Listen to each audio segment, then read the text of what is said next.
എനിക്കുള്ളൊരു നല്ല ശുശ്രൂഷ ദൈവം സൂക്ഷിച്ചിട്ടുണ്ട്. എനിക്കുള്ളൊരു നല്ല സമാധാനമുള്ള ഒരു അന്തരീക്ഷം ദൈവം എനിക്ക് സൂക്ഷിച്ചിട്ടുണ്ട്.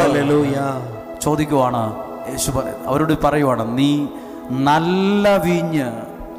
നല്ല എന്നൊരു വാക്കുണ്ട് കേട്ടോ. നീ വീഞ്ഞ് ഇതുവരെ സൂക്ഷിച്ചു വച്ചായിരുന്നല്ലേ എന്നല്ല, അതിൻ്റെ ഒരു അഡ്ജക്റ്റീവ് ഉണ്ട്. നീ നല്ല വീഞ്ഞ്.